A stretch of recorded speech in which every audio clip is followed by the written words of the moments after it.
നമ്മുടെ സൂപ്പർ മാർക്കറ്റുകളിലും പഴക്കടകളിലും തിളക്കത്തോടെ ഇരിക്കുന്ന പഴങ്ങളുടെ പൊരുളെന്ത്? വലിയ വില കൊടുത്ത് മലയാളി വാങ്ങുന്ന പഴങ്ങളിൽ പലതും വലിയ രോഗങ്ങൾ ക്ഷണിച്ചു വരുത്തുന്നവയാണ്.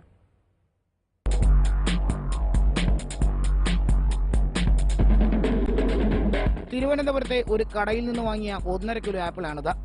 ചില്ലറക്കാരല്ല, 2 ആപ്പിളുകളും വിദേശികളാണ്. അതുകൊണ്ട് തന്നെ വിലയും കൂടും. 200 രൂപയിലധികം കൊടുത്ത് വാങ്ങിയ ഈ ആപ്പിളിന്റെ യഥാർത്ഥ രൂപം കാണാനുള്ള ഒരു യാത്രയാണത്. അതിന് വേണ്ടത് കയ്യിൽ നല്ല മൂർച്ചയുള്ളൊരു കത്തി. ആപ്പിളുമായി വീട്ടിലെത്തി മുറിച്ചു കഴിക്കും മുമ്പ് ഒരു കത്തി എടുത്ത് തൊലിയൊന്ന് ചുരണ്ടുന്നത് നന്നായിരിക്കും. അല്ലെങ്കിൽ ഈ കാണുന്ന മെഴുകൊക്കെ വയറ്റിലെത്തും. ആപ്പിളുകൾ മാസങ്ങളോളം ഇരിക്കാൻ പഴങ്ങളുടെ വിതരണക്കാർ ചെയ്യുന്നതാണ് ഈ മെഴുക ആവരണം. ഇത് മെഴുകാണെന്ന് സംശയമുണ്ടോ? ഒന്ന് ഉരുക്കി നോക്കൂ.